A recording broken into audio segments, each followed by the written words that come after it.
Are you ready to dive into the mysteries of the unknown? Tune into the electrifying X Zone radio TV show hosted by the one and only Rob McConnell. I'm Rob McConnell, and get ready for a mind-bending journey through the unexplained phenomenon that surrounds us all. From UFO encounters to cryptids, ghosts, and everything in between, we've got it covered here in the X Zone. Rob McConnell, the seasoned investigator and renowned radio personality, brings you the most compelling interviews with top experts, authors, and experiencers from around the world. Each episode is an unforgettable exploration into the depths of the extraordinary. That's right, X Zone Nation. Join me every week as we open the door to the supernatural and explore the strange and amazing stories that will leave you questioning everything you thought you knew. And it's not just radio anymore. With our groundbreaking TV show, you can now witness the sessions unfold right before your eyes. From chilling reenactments to captivating visuals, prepare yourself for a multimedia experience like never before. With a legacy spanning over 2 decades, the X Zone Radio and TV show with yours truly, Rob McConnell, is your ultimate source for mind-blowing entertainment and thought-provoking discussions. Join our growing community of truth seekers as we continue to unlock the world's mysteries. So, why wait? Step into the X Zone and embark on a journey that will challenge your beliefs, ignite your curiosity, and keep you on the edge of your seat. Remember, X Zone Nation, the truth is out there, and it's waiting for you right here on the X Zone Radio and TV show with yours truly, Rob McConnell. Don't miss a minute of the action.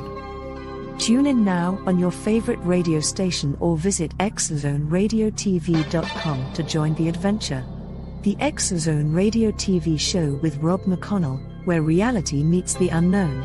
The X Zone Radio TV show, unraveling the secrets of the universe, one episode at a time. For more information, visit www.xzoneradiotv.com.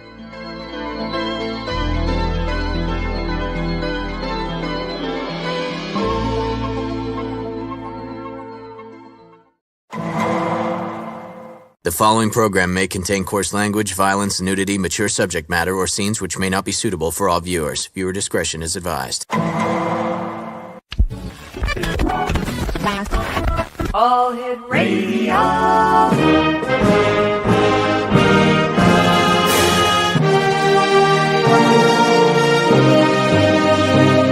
Welcome to the X Zone, a place where fact is fiction and fiction is reality. Now, here's your host, Rob McConnell. And welcome to the X Zone, everyone. I am Rob McConnell, and for the next 4 hours, I'm your host and your guide as together we will cross the time-space continuum to this place that I call the X Zone. It's a place where people dare to believe and dare to be heard. It's a place where fact is fiction and fiction is reality. And the X Zone comes to you Monday through Friday from 10 p.m. Eastern until 2 o'clock Eastern, right here on the X Zone Broadcast Network, Talkstar Radio Network, Mutual Broadcast Network, on Tuber, and streamed around the world on your hometown radio, Classic 1220 CFAJ AM, from our studios here in St. Catharines, Ontario, Canada.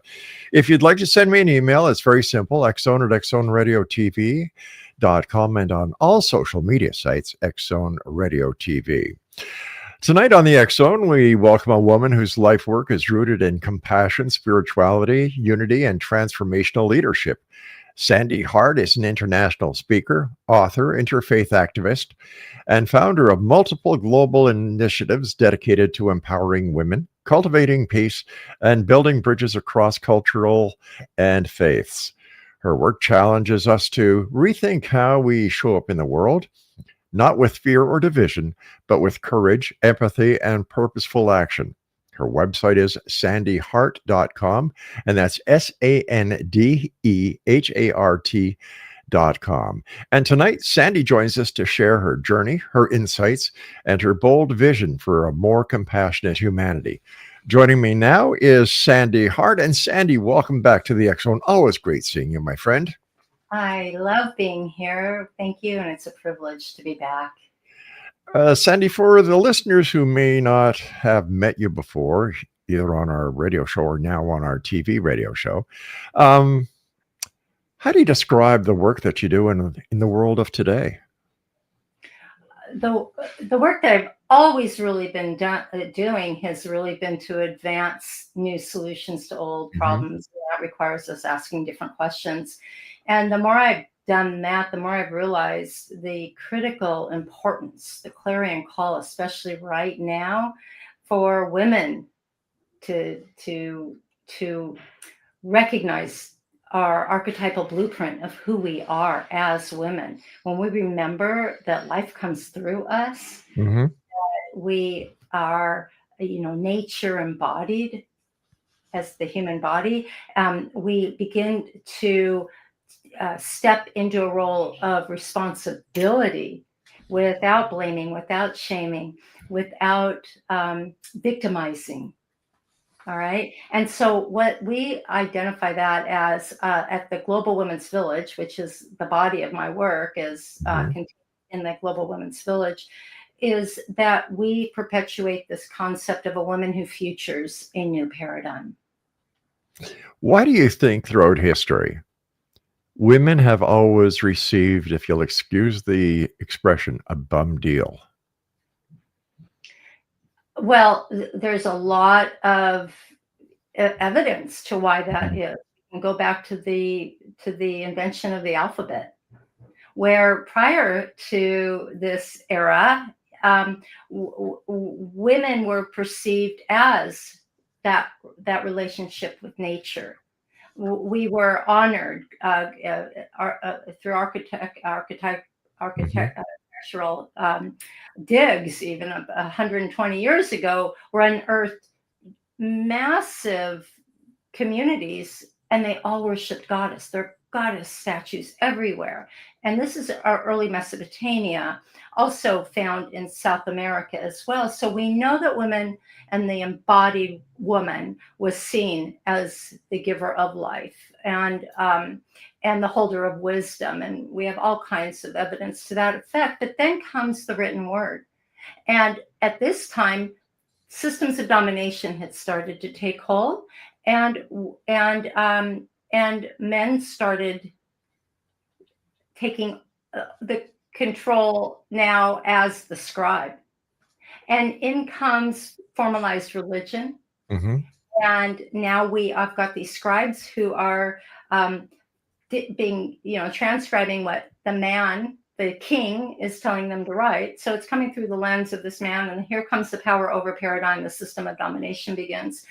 And it's written through the lens of men. And over time, historically, we can see the dismantling of the divine feminine. And that also means in men. Why do you think organizations like the church was so against women? Isn't it Mother Earth? Like you said, it's women that give birth to both the male and the female. Absolutely. I look at history in a very funny way then. It seems to me that whenever there has been a woman in power, the countries do a lot better. They're not war-torn, they're not war-ridden, but they advance socially, economically, and industrially. For example, the Queen of England, Mary Queen of Scots, Joan of Arc, my gosh, what's her name? Cleopatra. And the list goes on and on and on. Mm-hmm. The Iron Maiden, the former Prime Minister of Britain, Margaret Thatcher. So why do you think men did what they did? Was it because they were afraid of losing what little power that they had? Because I know as a 21st century man that when my wife talks, it's usually something important, and I am always willing to listen, and I'm not afraid to say, you know what, you're right. Thank you. I didn't think of it that way. Or, so I don't understand why men have to be so chauvinistic when it comes to recognizing that your partner may be smarter than you and that you're part of a team, not a singular entity working on a relationship. Let's remember, and first of all, I don't think men deserve such a bad rap. I think that there's as many compassionate men in the world, yet there's this this domination trance that we are all walking in. It's a very complex system that we have been duped into following, right? We're gliding through this era after era of the way things are, this construct, this configuration of man over woman, and man over animal, man over nature, and by man.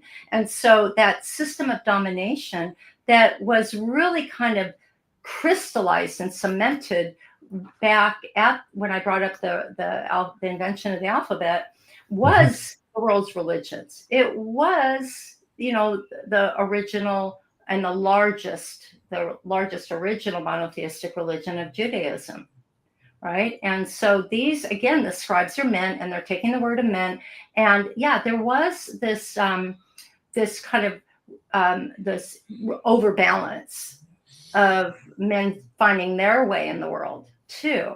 Now, how are we still having this conversation time and time again? Why do we keep recycling the same problems, looking a little different year after year? And let's just, not even throughout history, but the last 130 years since our suffragist grandmothers took to the streets. Why, and then our feminist mothers and grandmothers and aunts and my sisters, no more toys for the boys. What isn't sticking, and how is it in the United States here, dare I say, how fragile that is, how easy it is for that to roll back. I've been doing an awful lot of research over the last 2 years specifically on this, as well as paying attention to the patterns of women's leadership for 2 decades.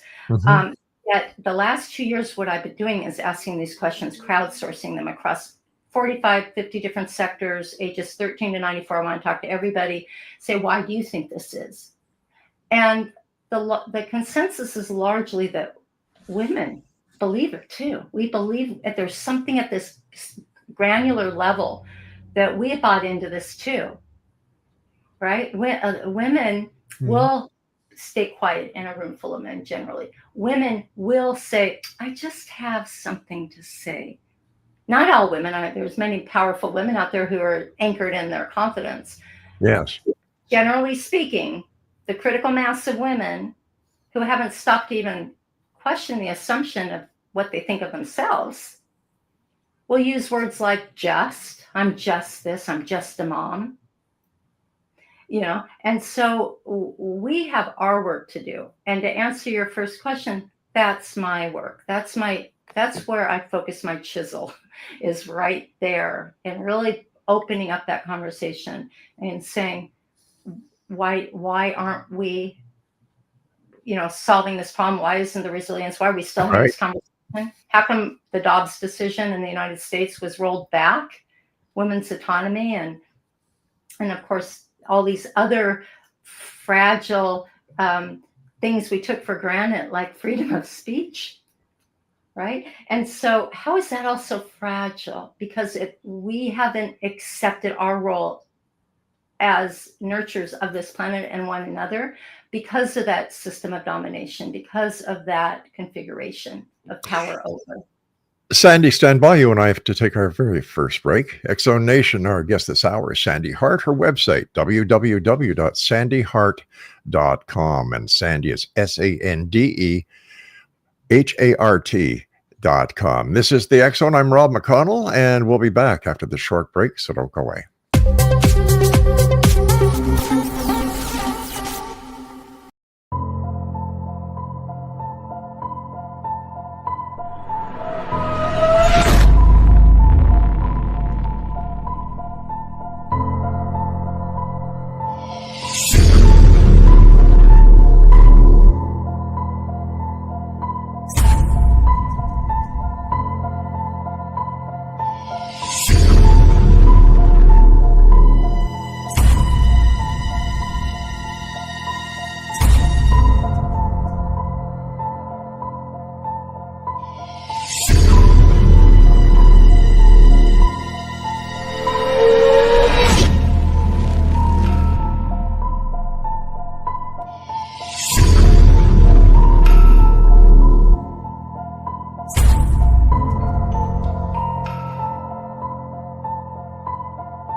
And we're back. Sandy Hart is my special guest, www.sandyhart.com.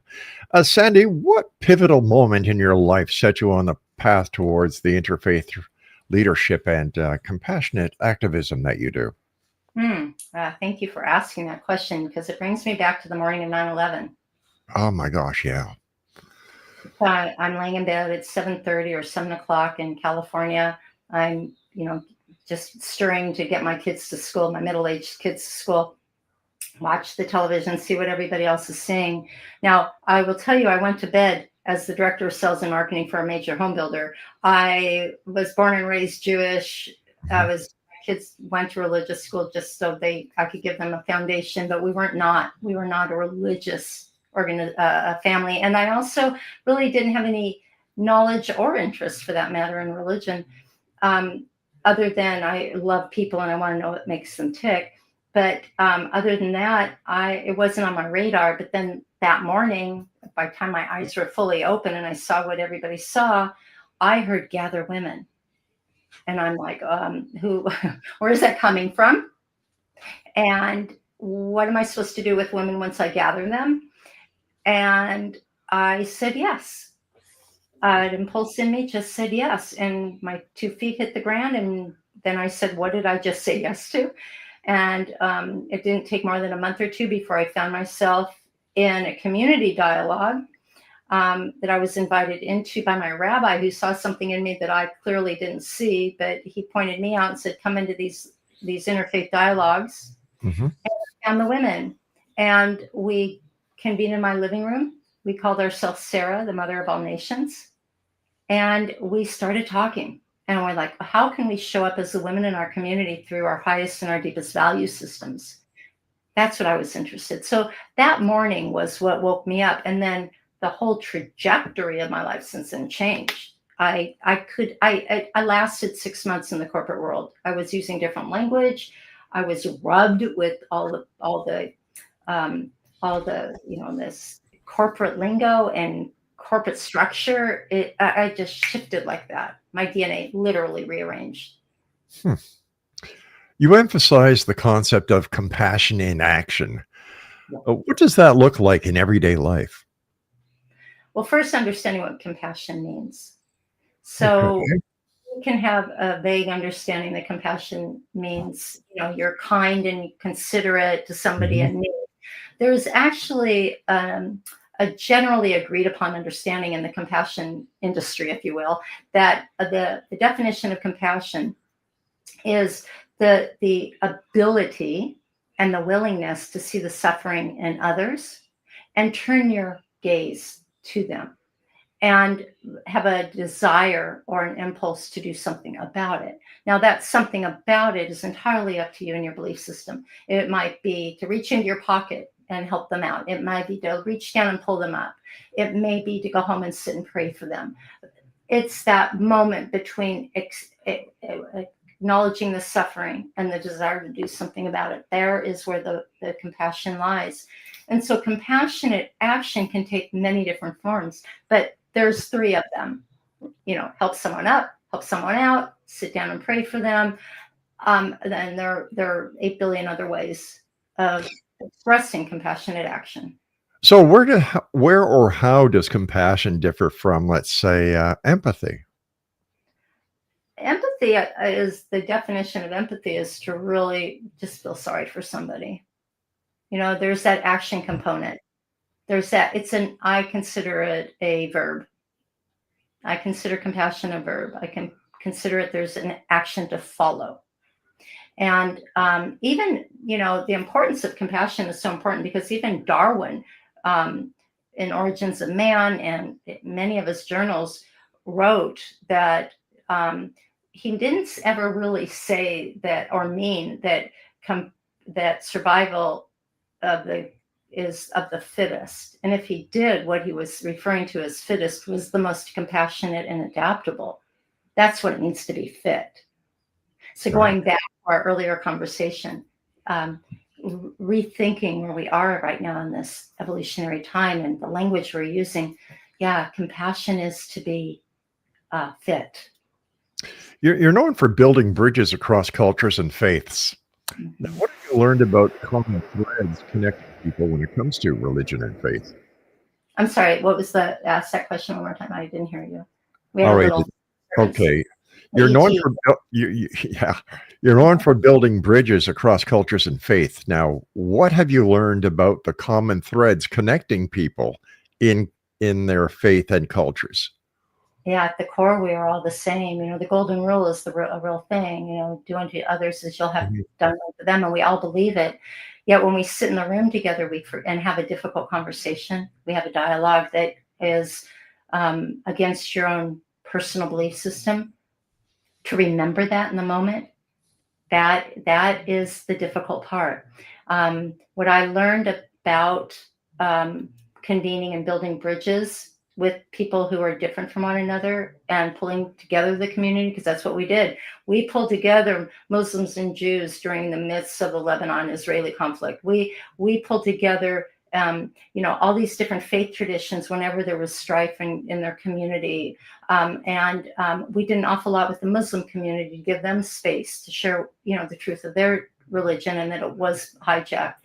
And so what I discovered the key is to preface this with rules of engagement, with circle principles of listen for understanding. If you notice you're being triggered, stop and ask yourself why. Ask questions, not judgments. And also, this is my favorite, and I learned this myself, is if you're sitting at a table and or there's any reconciliation process, I invite people to say, what is the greatest misconception of your tradition? So I'm going to be the one to lay it on the table, and then we can have a conversation about it. And that diffuses everybody. Yeah. Well, then, what are the biggest obstacles preventing communities, for example, from working together, in harmony? Why is there so much friction in communities when it seems that the answer to this is just very simple? Yeah, that's universal across any spectrum of any divisiveness, and it's fear. It's fear.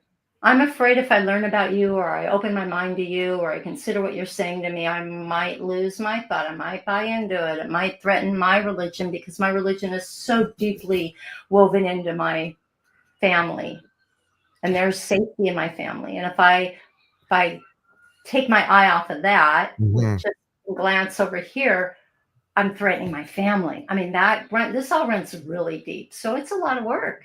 Yeah. Is it possible here in the year of 2025, we need to either have religions and religious philosophies keep up with the time, or has the time come when we need to say so long to religion? I think the fastest growing identity by a recent Pew study, and now this is in the United States, but I'm going to say it's probably accurate in West as well.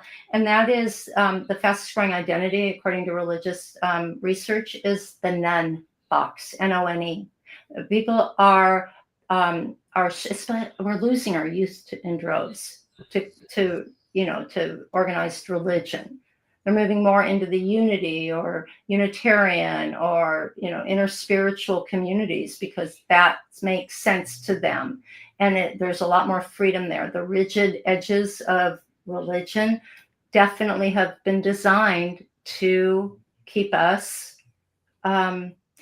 safe, give us blueprints, but along the way, it's creating lines in the sand, and that's never good. It's the same with nationalism. It's the same with any other man-made construct. But when we remember the essence of Christianity, the essence of Islam, the essence, when we can go down to that level, we'll all be fine. We won't need to we won't be using religion. We won't be manipulating faith.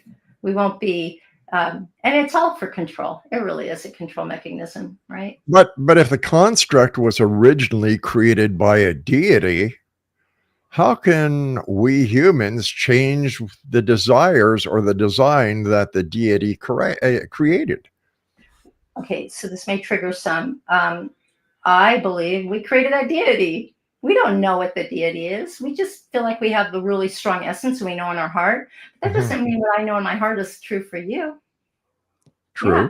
And that when we can accept that, then we'll all get along. It'll just really lower the temperature on the planet right now. Literally, I'm sure, too, in the vibration that's heightened right now. Yeah, I mean, we don't need that extra tension. Religion is designed to keep us safe, give us morals, a moral backbone, help us in times of difficulty, to know what to do when a loved one dies, and how to navigate difficult things, and also celebrate beautiful things, right? But all of our ascended masters, all of our ascended masters focus on love. Love is the answer, and love is the miracle. Yeah. Sandy, stand by. You and I have to take our break at the bottom of the hour. X-Zone Nation, Sandy Hart is my special guest. www.sandehart.com. And if you'd like to listen to any of our past episodes of the X-Zone radio TV show going back, I think there's about 15 or 20 years worth of archives at www.xzbn.net. And it doesn't cost anything. Really. You don't have to pay a membership. You don't have to give a credit card, nothing. You just go to xzbn.net. The X-Zone is there. Let me see. A Different Perspective with Kevin Randall is there. Mission Evolution with Gwildy Wiaka is there. All the shows that we produce here at Relmar are there with our compliments, and that's at www.xzbn.net. Sandy and I return on the other side of this break as we continue broadcasting from our studios in St. Catharines, Ontario, Canada, on the Talkstar Radio Network, Mutual Broadcast Network, Tuber, X-Zone Broadcast Network, and streamed around the world on your hometown radio, Classic 1220 CFAJ, streaming us at classic1220.ca. Don't go away.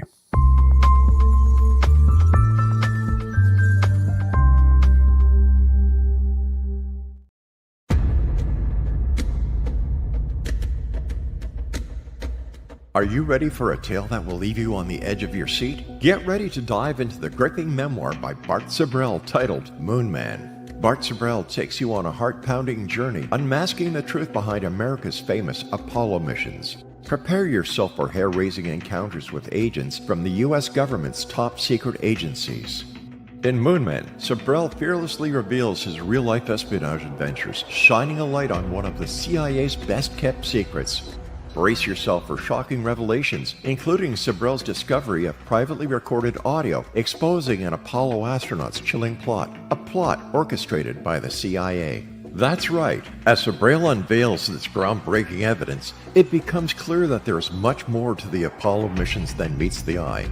Could it be that we've been deceived all along? Moon Man is a gripping page-turner that challenges everything you thought you knew. It's a mind-bending journey into the unknown, where the line between truth and fiction becomes blurred.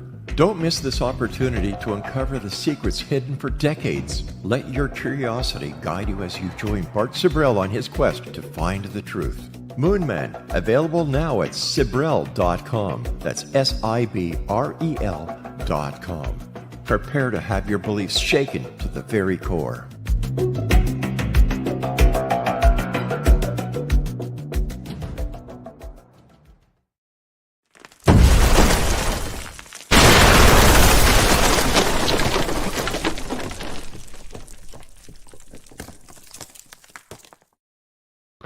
And welcome back, everyone. Sandy Hart is my guest this hour. Her website is sandyhart.com. Sandy, how can individuals develop the courage to actually step up into leadership during these turbulent times? It must be hard, especially for those who question their ability to stand up and instead of say but I am. Mm-hmm. Yeah, it's a great question. Well, let's start with the acceptance that we're all leaders. Mm-hmm. Everyone's watching us with everything we do, right? We are modeling our belief system, and that way we are our own leader. So how are we leading with integrity, right? How are we leading with our soul's purpose? I don't think it's easy. It's as easy as saying, I'm going to be a leader and I'm going to step into this. I think it takes work. We have to look at ourselves. We have to have an honest conversation with ourselves. We have to question assumptions of the things we believe. We have to get back in touch with our bodies, right? We have to remember that our body is part of who we are. That when I feel a gut ache, it's telling me something. When I'm getting a cold because at the same time of being stressed, it's telling me something. When I'm feeling a nudge or an impulse or an idea pops in, I'm not going to talk myself out of it. I'm going to question it.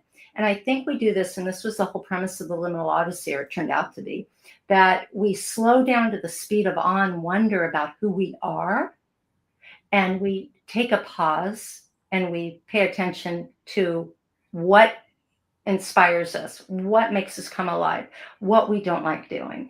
And that'll show up in who we are, how we walk in the world. And that's how we become a really responsible leader. So the question is, you're a leader. Are you walking in a trance and contributing to the good of the world, or perpetuating those systems that were never set up for us in the first place? Yeah, that's how we, yeah. Over the years of having you on the show, you speak a lot about the rise of the sacred feminine. How do you define that? The rise of the sacred feminine is that original blueprint of who we all are, right? Men and women have a divine feminine spark, a divine masculine spark. There's other language like lunar feminine and solar feminine, and there's other yin and yang, and there's different ways, because divine masculine, divine feminine, those can be charged and triggering words if you really don't know what they mean. But when you're in your divine feminine, you're being creative, you're listening carefully, you're being compassionate. That doesn't mean you're soft or you're, modeling feminine behaviors. It's different than looking feminine like a woman. It's being the divine feminine of who you are. And women have been taught that is wrong and dirty and should be done, just amongst ourselves. And yet, look at art. Look at, if you're an artist, you're living through your divine feminine. That's that creativity, right? That's the synthesizing everything that's going on around you. And when you're being strategic and planning and organizing, that's the divine masculine in you. I've been told I'm a really good balance of both, because I can be a visionary and I can execute a plan. Not everybody can do both. I happen to be kind of strong in both. But the rise that's coming up right now is, we are really in an accelerated evolutionary time right now. Science has proven that. Cosmologists are proving that right now. The megahertz of this planet are raised beyond measure consistently for like a week now. So you might be feeling a pull, you might be feeling angst, you might be losing sleep, you might be just really grouchy, or you might just be wildly creative and you've got more energy than you know what to do with.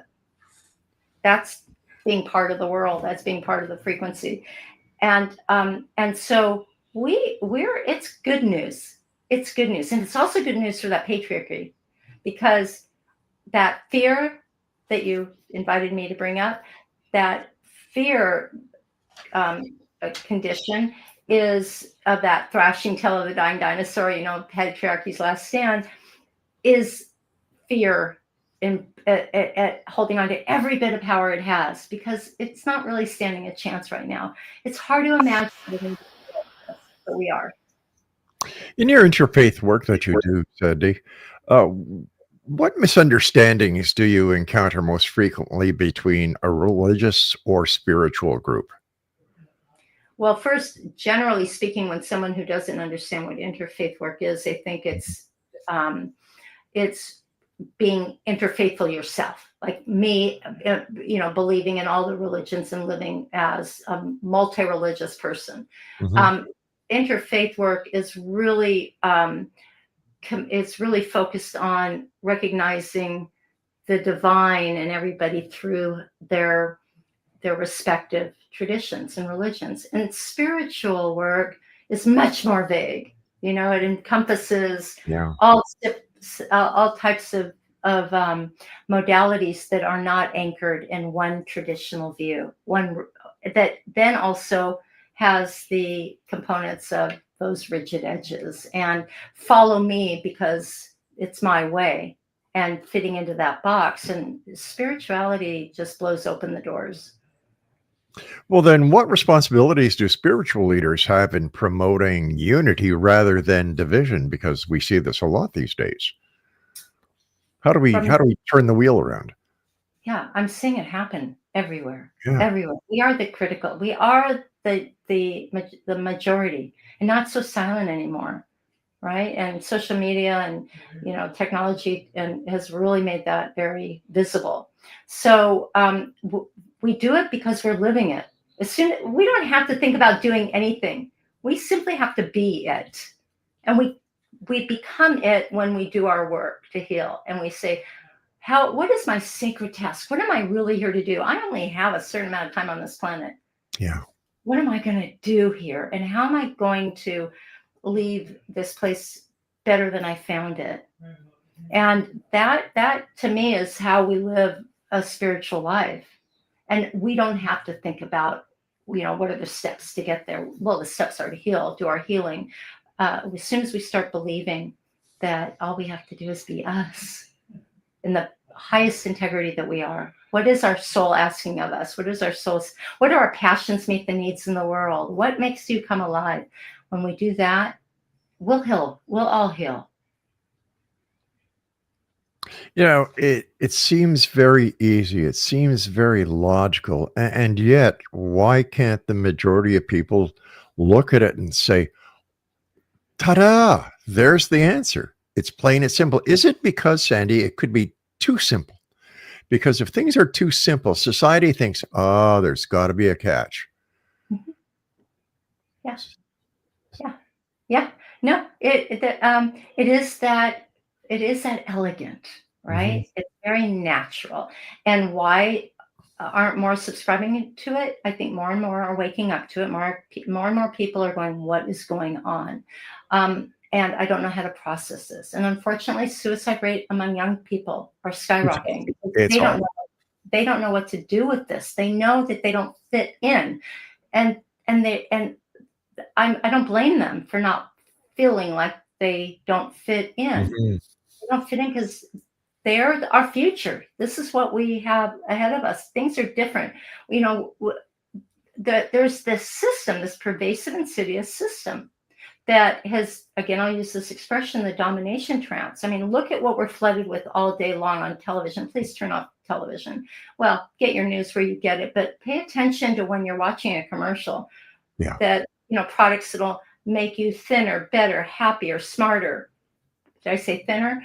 No, we don't need that stuff, but it's over consumerism.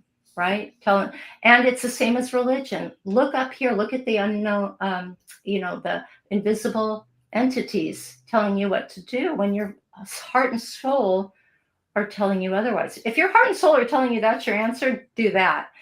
But so many are waking up to this. Well, wait a minute. I've done the work. I am becoming aware of who I am. And that rub, that which our young don't know how to manage, but there's a lot of help out there for them now, but not enough, is to say, you're right. This world doesn't work for us. And that's what my work is. We're about not creating a new system, but dismantling the system that's there and futuring a new paradigm. And here's the thing. We don't know where we're going. We know we're on our way. I don't want to poison the water hole when I get there. So what am I got to do my work. We don't know what that new system is going to look like, but this isn't working. And that's why everything's falling apart. Sandy, stand by. We've got to take our final break for this hour. Exxon Nation, Sandy Hart is our special guest. SANDEHART.com. Before I go to break, I would just like to remind everyone that on Friday, November the 21st, we are having an Alien Invasion Day special here on the Exxon. Apparently, according to Dr. Avery Loeb at Harvard, This is when the 3i, this mystical, this unexplained intergalactic traveling piece of rock or spaceship, is going to be within the area of planet Earth. And according to many out there, this is when the aliens are going to land or invade. Or is it up till the 12th of December? Nobody knows. But so we thought we'd take a look at it and bringing some of the top experts in the world to help us make a decision. Not in a way that we force feed the audience, but we'll give you both sides of the coin, and you, the audience, will make up your own mind. X-Zone, www.xzbn.net is where you can get all the past shows, and I will be back with Sandy on the other side of this break as we wrap up this hour from our broadcast center and studios in St. Catharines, Ontario, Canada. I'm Rob McConnell. Don't go away.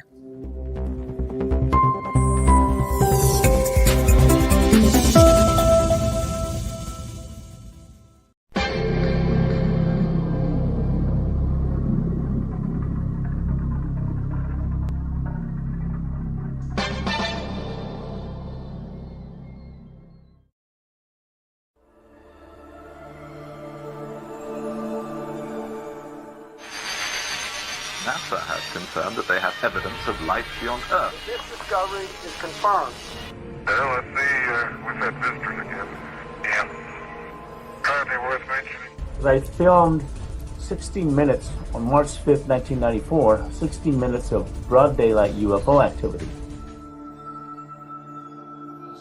The other side, the spirit realm, is a parallel dimension which which coexists with ours. And what spirits are doing is they're sending waves of frequency from that dimension to ours.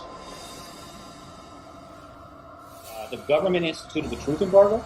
The government poured disinformation and misinformation into this field, encouraging hoaxes and any other foolishness. It created a truth vacuum that naturally was going to be filled with theories and assertions and other stuff.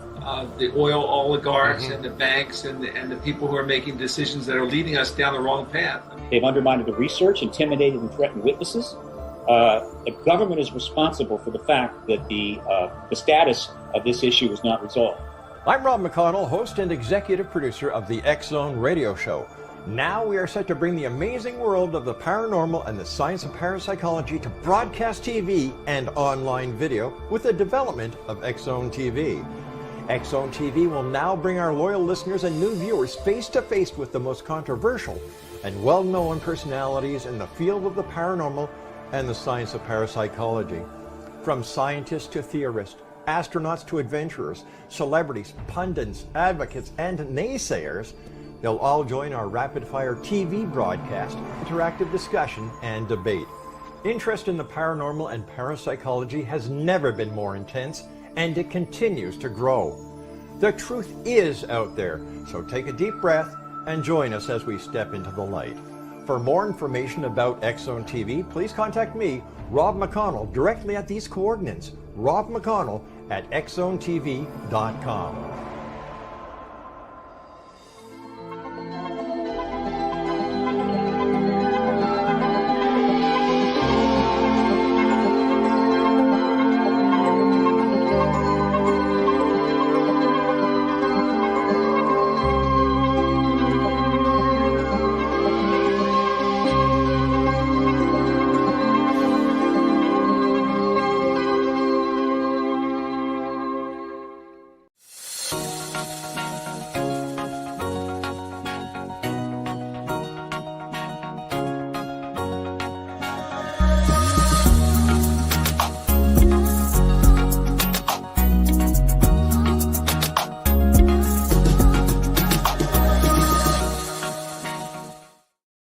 Welcome back, everyone. Sandy Hart is my guest this hour here on the X-Zone. And first of all, Sandy, I want to thank you very much for taking time out of your busy schedule to join us here. It's always a delight and a pleasure talking to you, dear friend. Thank you, Rob. I love being here. I love being with you. Thank you. Let's talk about spirituality, humanity, and throw global change in for the mix. Do you believe that humanity is in a spiritual awakening, a crisis, or both? Yeah. Oh no, our humanity is in crisis. There's no doubt about that. Anybody who with eyes and ears and a nervous system, knows that we are in crisis. All systems are failing. Like I said before the break, it's because the system doesn't serve us, and we recognize it finally. And those that are holding on to power with everything they got are really pushing the system because they know at some level that they haven't got much more time. And so, the reoccurring wars and trauma and conflicts and, the normalization of behaviors and patterns of that are just unfathomable are becoming more fathomable. And so what's happening at the same time, and this is pretty cool, is like I mentioned, that rise of frequency on the planet. It doesn't surprise me hearing what you said about, this perhaps in, the next month that we'll see an invasion of extraterrestrials, because everyone's using the language of, the veil is thinner now. I'm Yes. starting to see more now. I'm opening up now. I'm seeing beehives of drama that I ignored before. I'm able to be anchored while watching it and not being affected. We're really coming in a true understanding of who we are. Maybe that veil being lifted, they knew something about that, and they're like, now is a great time to get through the veil. But yeah, we're almost hoping, we have to get to that place of either we're going to do a quick turnabout, turn the ship around, which I don't see happening on a dime, because, like I said, we're in crisis right now, that we have to get through it on the other side of it. And that might be painful. And I was told this by an Indigenous elder 15 years ago. It's going to get harder before it gets better. And I'm hoping we've come to that place. So that, I hope we're budging to the other side. I don't know. We'll see. But I have faith, and I have to operate in this frequency of trust. That is all I can do is I do my advocacy, but all I can do is stand in my integrity. And you do that very well, I might add. Thank you. Is this where we should all look at collective healing as a mass or a group, instead of working against each other? Instead of being part of the problem, we should be part of the solution? Totally. Yeah, absolutely. Acknowledge if you are part of the problem, and stop and ask yourself, why am I part of the problem? What is it there? Yeah. You were talking about the Indigenous person, the message that they gave you. So the American Indians, or the American natives, as well as the Canadian natives, we all have heard their stories, and they keep these stories alive. And a lot of these stories are related to healing trauma and building and understanding. Do you prescribe to this method? Totally. Yeah, it's nature's way. They're earth-based, and they generally subscribe to the cosmos and the patterns of nature. So it makes really good sense. It absolutely does. You remind me of something. At the Parliament of the World's Religions was held back in 2018 in Toronto, and I was on the Women's Task Force then. And the Indigenous Task Force leader, she told me on a phone call, medicine people are coming off their ancestral land further up, into Canada, and I don't remember exactly where, for the first time in their entire history of being, the tribe, because they have important information to share with us. And it was that if we don't start looking around at nature and honoring and having reverence for nature, the nature of who we are and the nature for one another, we may not have hope. So yes, that collective healing can only start with me. Whenever you're with me, time goes by so fast. And I would just like to talk a little bit about your books. Okay. And how can you can you share with our audience some of the books that you've written, and how they can help the audience members and the message behind them? Thank you. The Liminal Odyssey and Your Liminal Odyssey, which is a practical guide into alchemizing, that which the book offers, but they both stand alone. One's a guidebook, one's the actual book, which it's described as a teaching memoir, but it really deserves its own genre, because it started out with this one story that happened to me in 1982. I think I've told it on your program before. And then I started recognizing the modalities and methodologies like sacred listening. That was really what made that story possible. And then I started writing about this story. And before I knew it, I had 12 stories, 12 different modalities that came from 12 different places. Lots of indigenous wisdom in here, science, psychology. There's so much that has been gifted to me that I'm like, this is where it belongs, Right. and told through real life vulnerable stories. So that's the Liminal Odyssey, and the guidebook, Your Liminal Odyssey. And I wrote a children's book that I am redoing now. It's out of print, called Make a Difference 101 for middle school kids. Step-by-step guide to making a difference. That's great, because I truly believe that this lesson should be taught in schools. And as they grow up, and as we grow up, they share the message and we get the message out there. Sandy, I want to thank you very much. But before we say so long, what are your final thoughts, and what would you like the X Zone Nation to leave with tonight after having the pleasure of listening to you here on the show? Yeah, that's a great question. Be gentle with yourself.